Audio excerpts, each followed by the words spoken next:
Hello folks, welcome back. In today's video, I will show you how to set up Power Automate Flow to automate the leave requests and seek the manager approval. So stay tuned and let's jump right into the video after this short intro.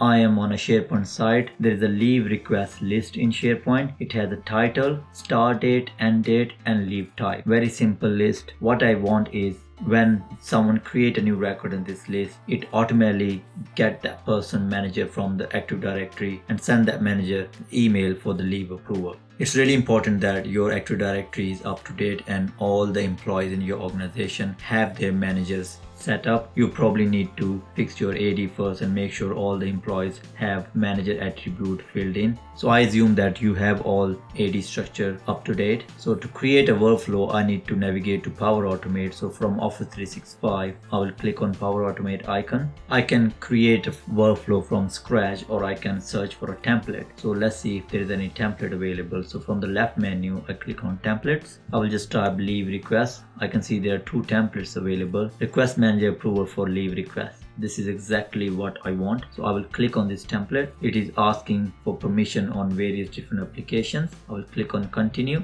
Okay, so the first thing is when an item is created, trigger. So which site? We know this is a training site and the list is leave request. Now get my profile mean whoever logged in that request, this will get that person profile. The next step it has is get manager. So whoever is the manager of that person, you passing the email for that person, so it will get the manager of that person. And the assigned to mail is the person manager email address. That's why we need this email so we can assign it to the right person. So the start approval process, please review the title of that record from SharePoint list, assigned to, and the detail, and item link is named. This is not looking correct. So item link should take you to that SharePoint list record. So instead of name, I will select link to item and then item link description. This is we can use same as title.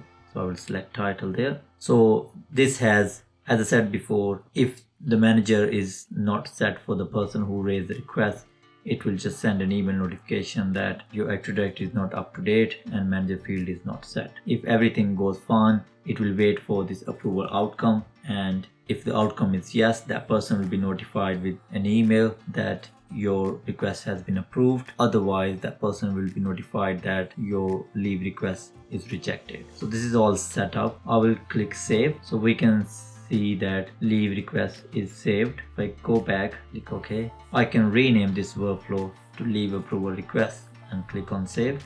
Okay, now if I go back to the list in SharePoint, I will create a new leave title. Because it is an annual leave, I will say annual leave request. Start date 25th, end date is 26th. So I'm looking for 2 days leave. Leave type is an annual leave. That's it. Click save.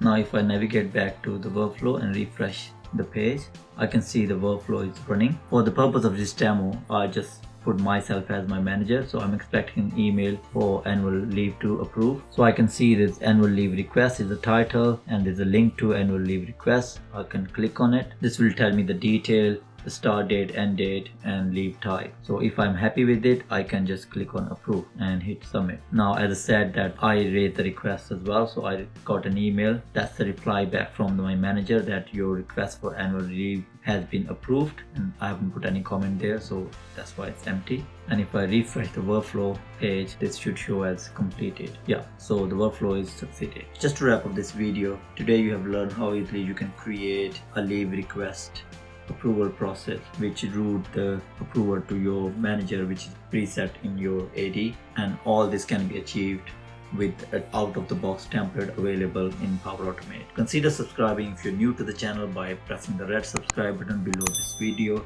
Give this video a thumbs up if you found it useful. If you have any queries related to this video or anything related to Power Automate in general, post in the comment section below. I do review my comments on a daily basis.